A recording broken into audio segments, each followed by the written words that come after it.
Bismillah,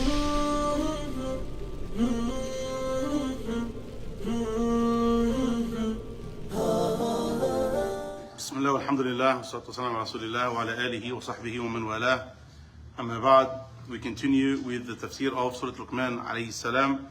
And last week we went through who he was and about the gratitude that a person should have when Allah Azza wa Jalla blesses him with a blessing, especially the blessing of wisdom. And subhanAllah, it's not my intention to go through so slowly.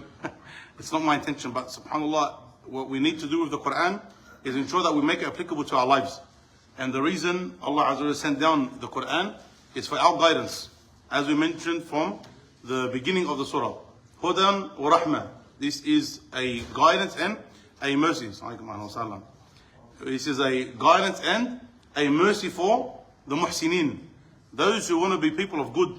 People who are perfectionists to the best of their ability when it comes to their acts of worship. So it's important that we make the verses relevant to our lives. And sometimes you can go through a very surface understanding and you can go through a translation and you will get what you want if a person wants to go through quickly. But again, it's not our intention, but sometimes you need to expand and you need to branch off into matters which the verses are alluding to. Maybe it's talking about this particular topic with this particular wording, but then that also includes all of these other things. And unfortunately, one of the things that we lack a lot of as an ummah and a community is knowledge. The more knowledge a person has, the easier their life becomes. And this is one of the things that we struggle with, whether it's in business, whether it's in marriage, whether it's in raising children, whether it's in our tawheed, whatever it may be. We lack knowledge. And that's why we need to take the opportunities when we do have a chance to teach, especially in a setting like this, where it's a little bit more of an academic setting, that we go through and we expand where possible. And then the people, when they are giving da'wah to others, they are able to summarize. And now when you are going, for example, when you're speaking, maybe to a relative of yours or a friend of yours, who maybe is falling into one of the issues that we are mentioning. You don't have to explain a particular matter for half an hour, 40 minutes to him. But maybe you take what we said, one part of it, you can explain to him in 30 seconds. Yeah, you have YouTube shorts and little TikTok videos and all of these little things that a lot of people find that they have a connection to. And then mashallah, the views can be in the hundreds of thousands, in the millions. But as a student of knowledge, this is not what you want. That's not what you want. You don't want that 30-second hit. You don't want that 40-second hit. You want the entire lesson that it was taken from. Because that's what's going to build the person. The other stuff, if the layman, that's all he can handle, that's all he needs, that's all he wants, that's a different story. But for us, we want something higher and better than that. We want, if we had the opportunity and we could study tafsir every single day and we're going through multiple hours, wallah, we'd be maybe discussing a particular matter. But now, almost every single point we need to discuss, we need to get to the foundational principles of it. When you begin any new series, how much time is spent in the introduction just talking about principles and how to understand the topic or the book that you're going to go through. When it comes to tafsir, especially these types of surah that are talking about different matters and have different advices, you're now establishing a point for all of these different verses. And then you're branching off into that topic. And this is how we broaden our horizons when it comes to knowledge, and our understanding becomes stronger. We have more of a connection with the surah, and it makes your summary to others easier. When you go to give da'wah to others, it becomes easier. And some people, they struggle with that expansiveness sometimes that a person goes off. When they explain one verse and they go on it for a while, and they talk about different matters, you may struggle in the moment. But subhanAllah, from the blessings is that sometimes when you're giving da'wah to someone, automatically you find that you've retained something. Automatically you remember an example that was given, a verse that Allah spoke about in the Quran, a hadith that was mentioned from the Prophet ﷺ, a story from one of the scholars, or a relevant story nowadays, etc. Things become easier for you and it comes naturally without you even knowing. So yes, you may be sitting for 45 minutes, 1 hour, whatever it may be, sometimes one verse or two verses, and maybe you think that you didn't retain as much as you would have liked, but all of it is being stored. All of it is being stored, and sometimes it's like a trigger that brings out that piece of information when you give it to someone else. We do live in an age where everyone does want everything very fast, at their convenience, but this is not how knowledge is taught. This is not how knowledge is taught. You won't get much knowledge with that, and this is not that setting. This isn't the setting of a general lesson, or it's not the setting of a short reminder after salah. This is where we expand a little bit. Again, this is not my intention, subhanAllah, but this is the reality. Allah musta'an. My apologies. Allah says, وَإِذْ قَالَ لُقْمَانُ لِابْنِهِ وَهُوَ يَعِظُهُ يَا بُنَيَّ لَا تُشْرِكْ بِاللَّهِ إِنَّ الشِّرْكَ لَظُلْمٌ عَظِيمٌ. And when Luqman said to his son, as he was advising him, Ya bunay, la tushrik billah, inna shirka la dhulmun azim. Verily, do not associate partners with Allah. Verily, shirk, associating partners with Allah Azza wa Jal, is a great oppression. Something like this one verse, is going to branch off into so many different topics. Okay, and we'll try and again keep it as under control as possible. But we'll take what we can from means of benefit, as alhamdulillah we're not in any hurry. وإذ قال لقمان لابنه, once Allah Azza wa Jalla told us who Luqman alayhi salam was, and Allah Azza wa Jalla praised him and gave him that commandment that once you have this now in you, you are to show gratitude to Allah subhanahu wa ta'ala. Now he is going to use that blessing to advise others. Remember we said when it comes to Allah Azza wa Jalla blessing you with something, you thank Allah Azza wa Jalla for that blessing so that it should get you closer to Allah. Then you use that blessing only in the halal, in a manner that is pleasing to Allah Azza wa Jalla. And if you can, pass on that blessing to others, or use that blessing also for the benefit of others.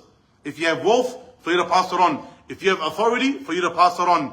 If you have a lot of knowledge, for you to pass that on. This is one example of Luqman alayhi salam doing that. He has that goodness in him, he has that beneficial knowledge in him. Now he's going to pass it on to who? To the most important person, or the most important group of people, first and foremost, who is your family. They are your family.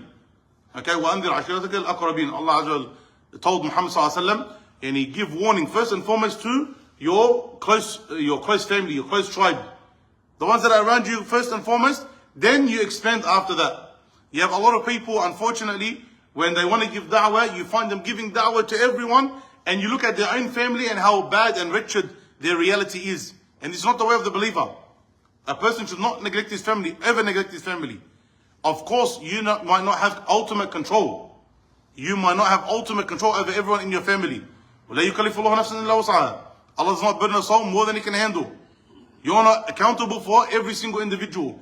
But have you done in the best possible manner your duty in calling the people to the right way? This is a major question. Especially those that you are responsible for. Yani your wife and your children. Some people, they will give so much time outside of the house that their own internal affairs are completely shocking. No knowledge, sometimes no prayer, it could be no hijab, involved in a lot of haram practices, sometimes involved in innovations, major issues. Here, Luqman alayhi salam is giving advice to his son. You as an individual, the ones that you should be giving da'wah to first and foremost, your family, your close friends. Then you expand. Then you expand. But to go out and to neglect them, this is a major issue. Al-maw'idha is a reminder, وَهُوَ يَعِظُهُ al-maw'idha. This is a reminder that a person gives, and there is a leaning to fear or a warning. Jazakallahu khairan. There is a leaning to a fear or a warning here. When someone gives a maw'idha, there is a reminder, but there is a leaning that it is involving a warning about a particular matter, or trying to put fear into the person's heart. When it comes to us giving da'wah, do we want to give people good news, glad news, or do we want to strike fear? We need to have that balance. Allah Azza wa Jalla referred to the Quran as mathani. Mathani, yani it comes speaking in pairs. It comes speaking about both matters. Good and bad. For example, it speaks about paradise, speaks about the whole fire. Speaks about kufr, speaks about iman. It speaks about both matters. So we need to be balanced in our approach when we give da'wah. And then at times, and this is part of a balanced approach, there are times where you need to focus on something more than something else. There are times where you need to speak about fear more, the hellfire more, the punishment in the grave more, ma'ishat danka, problematic life more. And then there are other times where you need to speak about the mercy of Allah, the rewards from Allah, happiness in this dunya, the paradise, goodness on the day of judgment. You need to find that balance. And this is part of the hikmah that we were speaking about last week, that the da'i needs to try and have, that he needs to know how to put the right thing in the right place at the right time. If I'm speaking to someone, for example, who wants to repent to Allah, why am I speaking to him about the hellfire? Man, he really wants to repent. He's scared of all of the sins that he committed. This is where you speak about the mercy of Allah and tell him about the ayat and the hadith and the stories of those who have got the mercy of Allah Azza wa Jal, to give him hope. Someone's on his deathbed. You speak to him about the mercy of Allah. Sometimes there are some people that are very sensitive. And if you speak about the punishment, they're going to get waswas. So you might need to speak more about the mercy of Allah. Then you have the opposite. Sometimes maybe a person may be very arrogant. Maybe you need to speak about the punishment of those who have pride, about what the reality of pride is in Islam, what Allah says about pride. As an example, the stories of those before us who had pride, where pride can lead an individual. Sometimes with those people, you need to use the opposite. Sometimes you need to humble them, you need to break them. And sometimes if you try and give force with force, it won't work. But you put a little crack in it, and it crumbles. And that may be any verses or stories about the mercy of Allah. Every person's different. Every person's different. And part of your job as a da'i is to approach it in that reality. When you are speaking to a crowd, obviously you need to speak to the overwhelming majority, generally speaking. Now that which is appropriate to everyone. But when your da'wah is personal, it's interactive with a person, or someone is coming to you for advice or whatever it may be, your approach needs to be very specific. It needs to be tailor-made to them. We gave an example or a parable on the talk on Saturday about parenting and raising a family. That you as a parent, you're like a tailor. You're like a tailor. You do not, a tailor, you don't make everyone's size the same. You have to make sure the cloth, you've cut it and you've portioned it according to the individual that is going to be wearing it. Same thing when it comes to you as a parent, you're doing the same. You're tailoring your parenting to every single individual child. And it's detrimental if you try and make every single child's parenting the same. He may need something that they don't, etc. Even more important is you as a da'i. And this is a very, very, very effective da'i. And you find a da'i that fails a lot, it's usually because he doesn't know how to interact with the people on an individual basis. Whereas the Prophet ﷺ, he was an expert and one of the most, not one of the best when it came to this matter. If he's dealing with someone harsh, he knows how to do with him. Dealing with someone soft, he knows how to do with him. Dealing with someone educated, he knows how to do with him. Someone with high iman knows how to do with him. Everyone the Prophet ﷺ knew how to interact with. Everyone the Prophet knew how to interact with. And this is also part of the reasons why you have so many ahadith where people are asking the Prophet ﷺ for advice and he tells them a particular matter. Ya Rasulullah, what's the best to do here? Ya Rasulullah, what should I do in this case? Ya Rasulullah, if I have this, how should I go about it? And you find different answers for different people. Part of the reasoning behind that is because the Prophet ﷺ is tailoring the advice to that individual. Yes, it's good. Yes, it's halal. But this person needs this more. This person needs that more, etc. لا تغضب. Don't get angry. If a person never gets angry, what am I going to tell him as an advice? لا تغضب. That's wasted advice. Yes, of course, it's good. It's beneficial. It's Islamic. But is that what he needs? Maybe he prays, but he needs to pray sunnah prayers. Okay, maybe he prays, but he's very stingy when it comes to sadaqah. So you need to tailor that advice. Naam. And Luqman alayhi salam, in this particular case, is giving his son a maw'idah. He's giving his son this reminder. And a person, whether it's to their children or anyone else, needs to ensure that they tailor it the right way. Ya bunay. This is in Arabic, Surat Tasghir. Okay? Ya ibni is the norm. Oh, my son. Ya bunay is you saying my son, but in like a cute way. Okay? Like my son, but in a cute way. Tasghir. Okay? This is very important in terms of the relationship between the father and the child. There's affection there. When we speak about parenting, we can go on like a whole own series. Maybe inshallah we'll do that as a series next, inshallah, Allahu A'lam. Now, but parenting, Saad and I on our way, on our Tuesday night, rounds to here from Liverpool to Bankstown and then to here and then home. Maybe half our conversation about parenting and the issues that causes. There is not one issue that I've dealt with except that the root goes back to parenting. Whether it's like matters of excellence, tabarakallah, excellent parenting. Or it's a matter of bad, whether it's anger issues, stinginess, it could be a matter of social awkwardness. Doesn't matter what it is, matter of pride, whatever it is, same thing, the matter goes back to parenting. Whether they parented wrong, they instilled the wrong things, you're from this family, don't let anyone talk to you in any particular way, make sure people know who you are, blah, blah, blah, blah, blah, hold a certain reputation, and it leads to pride. Or, for example, they were never taught how to be generous. When you go visit people, you do this. When you get engaged, you do this. When you get married, you do this. When you go to your friend's house, do this, etc. They were never taught that. Or it could be, for example, how to deal with people. their parents never interacted with others. They just stayed at home the whole time. So that child doesn't know how to be in a social setting. He doesn't know how to shake hands, he doesn't know how to sit, he doesn't know how to talk. So he's got a social awkwardness. All of this, again, to take it back, where does it come? Where does it stem from? Childhood and the parenting. Sometimes maybe a person didn't have parents, didn't have a father, didn't have a mother, and that led to a problem. The point is, parenting is extremely important. Parenting is extremely important. And you need to ensure that you as a parent are an active parent. Whether you're a father, you're a mother. The main job, especially at a younger age, stubborn is in the hands of the mother. This no person with deen or intellect is going to neglect or is going to reject. But that doesn't mean the father's involvement is not there. You have to be involved as a father. The mother can take the children to a certain level, then the topping on top is the father's role, especially at a younger age. But then as the children get older, the father's role needs to become more active for the boys and for the girls. Otherwise, there can be, again, major issues. Disrespect, lack of respecting authority, not knowing how to interact as an adult, not knowing lines, parameters, boundaries, etc. All of this you're responsible for. And what you instill in your child, that's usually how they're going to become. And part of the things that bring that connection with the child is the affection that you have at a young age. The affection that you have at a young age, they're going to know they're safe with you. And they have an emotional connection with you. And so when you speak, my dad is speaking out of love.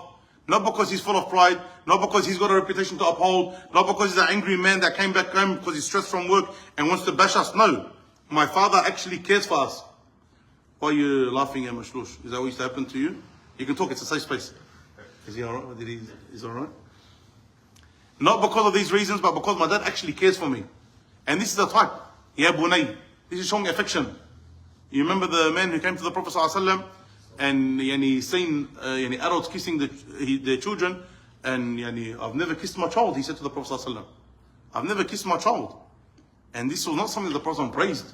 He was looking at it like, this is us and us being strong and rough. I've never kissed my child. The Prophet ﷺ didn't praise that. The Prophet did not praise that. Now, rather he mentioned the opposite, the Rahimun, this is from Rahmah. The ones who have mercy, Allah has mercy upon them. And what can I do for a person whose the mercy has been ripped out of his heart? So there needs to be that affection with the child. Yes, there's time for discipline, but especially in the younger years, there needs to be that affection. Now, I'll finish off with the famous statement of the Salaf. Play, muck around with your children for the first 7, the first 7 years. It should be building that relationship. They're happy with you, they're comfortable with you, there's mucking around, etc. Some parents are very strict, even in that 0 to 7 years old. This is wrong. Sometimes, let's say I'm there, and they say they want their children to always pray. But then they start to say, oh, yalla, come on, you have to pray quick, the Shaykh is waiting. And I look at them and I'll tell them, if they're, for example, Arabs, I'll tell them in Arabic, I'm like, what are you doing? Why are you forcing the child to pray? The Prophet ﷺ told you, start when he's 7. Let him see you now. Let him see your actions. But he doesn't understand the importance of prayer. He doesn't understand that if he does wrong, if he doesn't pray, he doesn't understand that now. So why are you forcing him to pray? Don't force him to pray. Rather, you're going to make him dislike the religion. Because in his mind, it's just about fun and games now. He doesn't understand right and wrong, etc. So let him play. If he comes from his own self and he wants to pray, no issue. But yeah, okay, no problem, stand here, mashallah, good boy, etc. But to force him, this is a problem. So sometimes some parents think that they're doing good by being strict on their children at this age. No, it's not the time for it. Now it's relationship building. Then they would say, then teach them for the next 7. So from, again, approximately 7 to 14 years old, now it's time to teach. This is the time where you ensure that you are instilling in them the right things.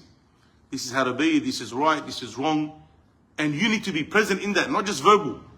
Like what, my favorite saying when it comes to raising children, children listen with their eyes. Children listen with their eyes. That was a bad word, don't say it. But all they hear from you is the F word. As an example. Now, how's your child not going to say it? Even if you told them 100 times that it's wrong, they're going to say it. That's what they do. You're disrespectful to their mom, or you cheat in work, or you never visit your parents, or whatever it may be. They're going to say that. You say, oh, you have to be good to your parents. But then your child says, but you never even see your Taita and Juddo, my Taita and Juddo. You never even go to their parents' house. What do you mean, be good to your parents? They might not say it to you because they're scared. But it's all registering. Now, so you need to make sure that you are doing what's appropriate, verbally and physically. And you need to be around them. You need to teach them. Take them to sport. They fail, they're scared. You assist them. Put them in activities. At this time, from 0 all the way to 14, you are everything to the child. You are everything to the child. So, whatever you say, it's correct. Whatever you say, if you were to tell them now, the sun is your cousin's ring, you throw it up in the sky, they'll believe you. Okay, it's a light bulb that's connected to electricity in the garage, they'll believe you. Now, after that, after this time, naturally they rebel. It's part of their nature. Now they'll rebel. They'll rebel against their parents, they'll rebel against cultural norms. They'll rebel against these two. Where do most parents make a mistake? 0 to 14 they neglect. Why? Because the child's just going along with them. They don't care. They'll do whatever. Then when they get over that 15, 16 years old, the child starts to rebel. Now they want to get involved. If a child gets involved, if a parent gets involved in their child's life, 15, 16, 17 years old, guess what? It's finished. Your chances of actually changing or assisting that child are 0 to slim. Very, very, very hard for you to change a child after that. And this is the majority of people, mashayikh, counselors, whoever it may be, that get calls about their children. This is the problem. 0 to 14, they were neglected. Now, when they actually see the effects of that neglect, now they're saying, oh, why isn't my son listening to me? What happened to him? Oh, he must be hanging out with bad friends or whatever it may be. They'll blame the whole world except for them. Now, don't even blame their mother's side. He's not listening because of his mother's side. Now, they'll blame the whole world except for them. No, you need to understand that this is a reality. If your 7 or 8 year old child, you neglect him now, but mashallah, he's still a very good boy, that's because that's part of his nature. It's part of his nature. But you neglect him now, you're setting himself up for bad in the future. Okay? So be very careful of this. So the 0 to 7, play, muck around the children. 7 to 14, teach the children. After that, for the next 7, they will say, befriend your child. You've done the work. You've done the work. Now it's time to keep that good connection. Muck around, teach, take them to work, take them places, give them a little bit of freedom. Befriend your children at that age. Why? Because their nature again is to rebel. Don't give them a reason to rebel. One piece of advice I gave one of the brothers, and he found it very beneficial, and inshallah any others do too, is when your child gets to that age, 15, 16 plus age, speak to them like you would speak to a stranger. Speak to them like you would speak to a stranger. The cup's bigger, but the coffee's still small. Which is what we want. So no one says I'm a munafiq because I say you shouldn't have coffees in big cups like that. That's only if it's full. If it's half, no problem. If you are going to give advice to your child who's at that 14, 15 plus mark, speak to them like you'd speak to a stranger. Don't speak to them like you speak to your son anymore. When your son is, for example, 8, 9, 10 years old, and he doesn't listen to you, you can give him warnings, for example. You can use harsh words. Who do you think you are? Don't talk to me like that. I'm your dad, for example. Sit down, shut up, don't move. I'm not saying it's the best parenting tactic, but I'm saying it'll work. It'll work at that young age. When your child, for example, 16, 17, there's got a bit of testosterone in him. He's got a little bit of life experience. His mind works by itself now. You tell him, sit down, I told you, like, don't speak. Now he understands, I can take on my dad maybe. I can take on my mum. I can leave the house. I can go get a job. I've got people that will look after me. I've got mates. I've got followers online. I've got whatever I need for me to be independent from my parents. And then I understand proper consequences. So you tell him, shut up, sit down. He tells you 1, 2, 3, 4, 5. And it's happened a lot. And now you're fighting, like two rams. Who's going to headbutt the hardest. And at that stage, he's got a harder head. It's not going to work. Okay, it's not going to work. And then even if he does shut up and he sits down, he's not going to respect you. He's going to be having a broken relationship and going to be plotting and planning how he can move away from you aslan. He doesn't want to be next to you at all. So be very careful not to make that mistake. And then after that, they say, let them be. Because you should have done already all of the work. Now, this is very important. And this affection is shown in the statement, Ya bunay, la tushrik billah. The first piece of advice, which is the most important piece of advice a person can give to anyone else, beginning with tawheed.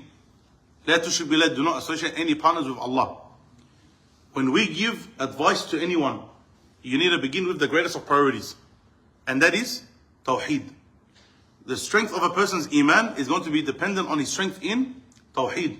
If he understands who Allah subhanahu wa ta'ala is, he understands why he's created, he understands the hereafter, he understands that I need to listen and obey, he understands Muhammad sallallahu alaihi wasallam was sent for this reason, and he follows that, his deen is going to be strong, very strong. Everything else he will accept automatically. But if he doesn't accept this, then he's going to have major issues with his Iman. He's going to have major issues with his Islam. And so we always advise everyone to start with Tawheed. How does a person, for example, say, I know hijab is fard, but I don't wear hijab. I know I have to pray, but I'm not going to pray. I know the Quran is good for my hereafter, but I can't be bothered learning how to read it. How does a person say things like that? It's because they haven't understood the reality of their Tawheed. If they understood that, then there's no way they would be saying statements like that. There's no way they would say it. Even when you advise a person, for example, to pray sunnah prayers, or to come to the masjid, inshallah. Is it haram? Is it haram if I don't? For example, that reaction. Why did they say that? Because they haven't understood properly their Tawheed. They haven't understood properly their Tawheed. If they knew that they were created for the worship of Allah, and that when Allah is happy with you, you get all of these blessings, and that you worship that Lord, and the hereafter is even greater and better for you, then they wouldn't have a problem with it. They wouldn't have a problem with it. The worst case they would say, make dua for me, may Allah make my affairs easy. Inshallah Azza wa Jal, I'm trying to get. That's the worst case they'll say. The point is, you start with Tawheed because that's the most important thing. Then what do you start with Tawheed? This is where some people make the mistake. We don't want to go into the intricacies of Tawheed. Asma wa Sifat, the differences between the groups. We don't need to go into the intricacies. Again, you need to have that wisdom. If I'm speaking to someone with all due respect, who dropped out in year 8.5, okay? Some of the boys looked. If you're speaking to someone who, like intellectually, he's a simple person. He's a simpleton. 1 + 1 = 2. Jazakallah khairan. I'm alive, I worship Allah. That's my Tawheed. That's my Tawheed. Why do I need to get into the intricacies of Asma wa Sifat? Or deep manners in philosophy? Why? Some brothers, a person wants to become religious, the first book they want to hit him with is Al-Wasitiyya. You have to have strong Tawheed. Yes. So we're going to study Al-Wasitiyya. Why? Why get into that? He already believes in Allah, the 100% the Salafi way. Why get into the intricacies? Now someone, mashallah, has been religious for a while, he wants to learn about these things, he has questions about it, I can explain it. I don't need to do a series to explain to someone Asma wa Sifat. You can give him 15 minutes to understand how to take Asma wa Sifat. 15 minutes, yani, and answer it perfectly. Maybe he might need another 15 minutes to understand the differences between group A and group B. Maybe. But you explain it to him not in in-depth detail, just very surface, a very surface explanation in order for him to understand, for him to worship Allah correctly. Someone else, very academic, they can't sleep unless they understand it. Maybe for someone like that, it's a different story. Okay, again, you need to know who you're speaking to. You need to know your crowd. You need to know your crowd. When we say Tawheed, we're not talking about the intricacies. We're talking about the general understanding of a person knowing who their Lord is and how to worship that Lord. Who that Lord is and what the purpose of their creation is and how to worship that Lord. And then obviously linked to that is the worship of the following of Muhammad sallallahu alaihi wasallam. Naam, and the worshiping of Allah through the sunnah of the Prophet Muhammad sallallahu alaihi wasallam. These two things going hand in hand, this is what's going to assist you. Tayyib. Part of understanding obviously your Tawheed is to understand what goes against your Tawheed. What goes against your Tawheed. So your child, when you're explaining here, is already muwahhid. He's already believing in Allah. So you need to give him the warnings of what not to do. He knows how to worship Allah. Now make sure you don't associate any partners with Allah. La tushrik billah. Don't associate any partners with Allah. And this is going to assist a person, whether it's the theoretic stuff, and you don't make dua to anyone besides Allah, etc., or even the practical stuff. As now we live in Australia, your children will see things that go against the religion. Now things like Christmas and Easter, they'll see that openly done, openly celebrated. It's understandable, we live in a non-Muslim country. Now, so you need to teach your child why we don't celebrate that. Part of not celebrating that is for them to not glorify it, not to feel that close connection with it. And if your son or daughter is watching Christmas movies and Santa Claus is the best guy, When they get to the shopping center and they see Santa Claus, what are they going to want to do? Naturally, their children. Oh, Baba, can I take a photo with him? Naam. And they're going to want to go. Yani, adi. It's normal. Because you've instilled that in, the love of that in their heart. Even though they don't understand the shirk aspect of it. But you've now belittled that kufr in their heart. Whereas if you were to say, this is not what we do because of reasons 1, 2, 3, 4, 5, and they don't watch that stuff in the first place, when they see it, they will understand it, but they don't have that deep connection to it. They won't have that deep connection to it. Naam. So they see it, yani, some children, in case the Daily Mail takes this part out and does something with it. Once there was a child, the parent told me that they were in the shopping center and there was Christmas decorations. So the child screams out, Christmas, ew. Because haram, like they say, go shh, like shh. Naam, we don't celebrate it, calm down. Pure tawheed, Allah barik in the child. Naam, yani again, obviously there's what's suitable, what's not suitable, and what's appropriate, what's not appropriate. But again, there's no love instilled for these matters in the heart of that child. Oh, can we take photos, etc. Same thing with Easter.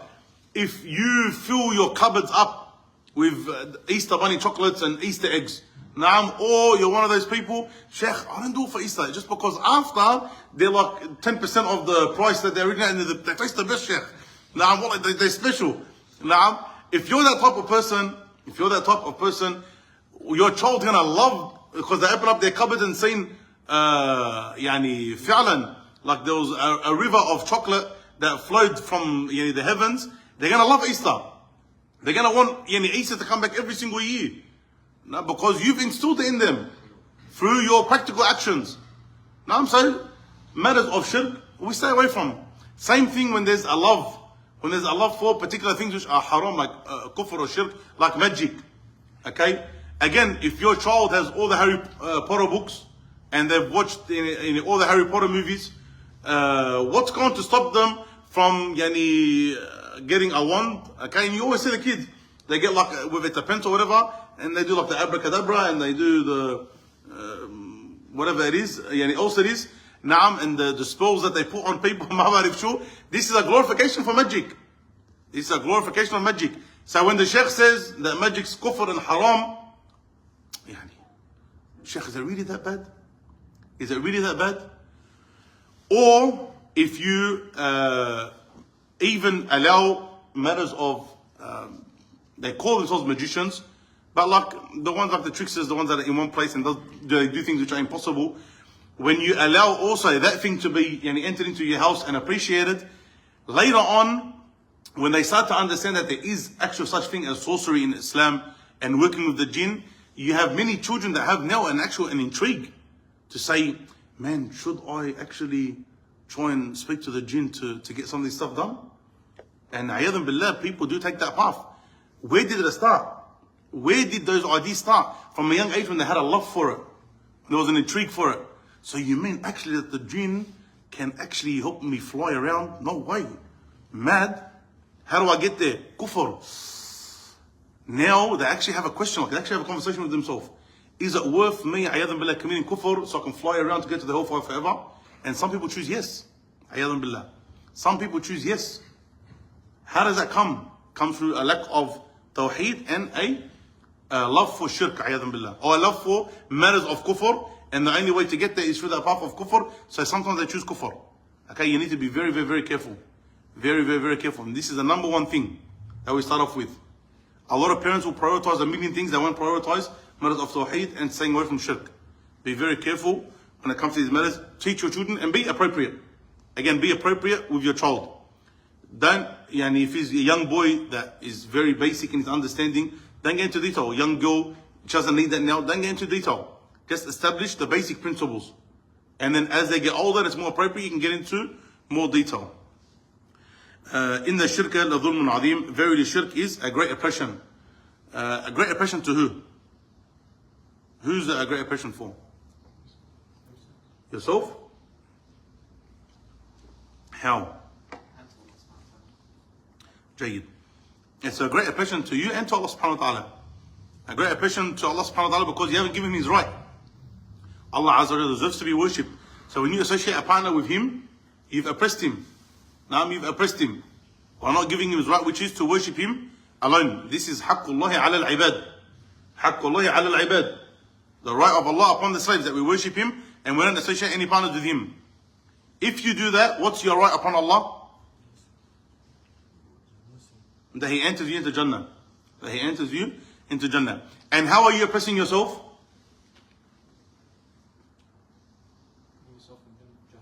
Good. Because when you associate partners with Allah, you're putting yourself in harm's way. Yani you're putting yourself, ayadhan billah, on the path to the hellfire. You're putting yourself on the path to the hellfire, that if you were to die upon it, you will never get forgiven. Shirk is extremely bad. If a person commits an act of shirk, now this takes him outside of the fold of Islam, all of his good deeds are wiped away. All of his good deeds are wiped away. And if he was to die upon that state, in a state of kufr, he will never be forgiven by Allah subhanahu wa ta'ala. Shirk is the only sin that if a person dies upon, he will never enter the paradise. You have major shirk and you have minor shirk. Major shirk means outside of the fold of Islam. Minor shirk means you're still a Muslim, but you've committed an act worse than a major sin. You've committed an act worse than a major sin. For those that remember the course that we've done, and we mentioned a lot of these matters, like in the Nawaqid al-Islam, we mentioned a lot of these matters. Shirk is not just a person prostrating to Allah subhanahu wa ta'ala. We said there's two types of shirk. What are they? Not shirk asghar and shirk akbar, in terms of what shirk is, the reality of shirk, or how a person commits shirk. We said there's two types. Through action and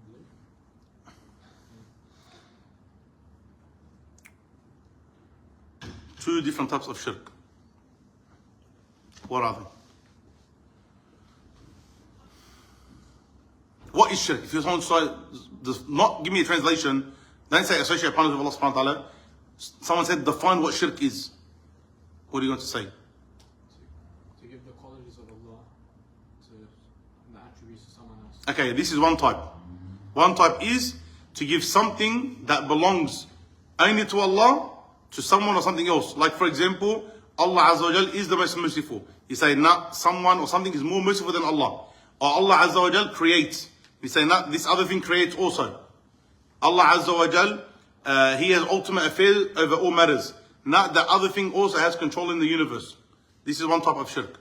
The other type? To give something that belongs only to Allah, or to direct something that belongs only to Allah to other than Allah. Like an act of worship. This from you to Allah, yani, should be only to Him. Like your prayers. You can only give that to Allah subhanahu wa ta'ala. So when you give that to other than Allah, like you pray to someone or something else, this is shirk. So it's giving something that belongs only to Allah to other than Allah. Like for example, that He is the creator. Say now something else creates also besides Allah. This is a matter of shirk. Or to direct something that belongs only to Allah to other than Allah. Like for example, your praise, okay, or your dua, or your sacrificing, etc. So this is what shirk is. Now, you may have something which is along that path, but doesn't reach that level. Like for example, the blue eye. The blue eye is shirk akbar, shirk asghar, and why? Why? Because you still believe ultimate powers with Allah. You just believe that through this Allah will protect you. Very good. The blue eye, why is it shirk? Because a person is saying that something protects besides Allah. Something protects besides Allah. Is it shirk akbar or asghar? We say asghar. Why? Because they believe the one who protects is who? Is Allah. But they believe that He protects through this blue eye. We say to them, did it come in the Quran or Sunnah that this protects? No. Can you scientifically prove that this protects? No. So that means it's an innovation, which means it's yani shirk, ayadhan billah, in this particular case. But it's not shirk akbar. Why? Because you believe the ultimate protector is Allah. But if they believe that it protects in and of itself, with or without Allah's permission, then that would become shirk akbar. Okay? We continue, we stop. What time did we start? I was trying to look here. How long have we been going for? 40 minutes? Did you say next week? Who said next week? One more? Inshallah. Tayyib, we'll go to the next verse. Whether you get jumped outside or not, that's not my fault. That's got nothing to do with me. Allah subhanahu wa ta'ala says, وَوَصَيْنَا الْإِنسَانَ بِوَالِدَيْهِ حَمْلَتْهُ أُمُّهُ وَهْنًا عَلَى وَهْنٍ وَفِصَالُهُ فِي عَامَيْنِ أَنِ اشْكُرْ لِي وَلِوَالِدَيْكَ إِلَيَّ الْمَصِيرُ. This is a big one, man. It's kind of related. It is, but this one and the next verse are going to be connected, and there's also certain things that I want to mention. I want to expand on that, because it's not just about goodness to parents. What about if your parents are bad? How bad can you be? So we're going to get, of course, we'll leave it to next week, inshallah azza wa jal. هذا والله أعلم. صلى الله محمد وعلى آله محمد صحبه أجمعين.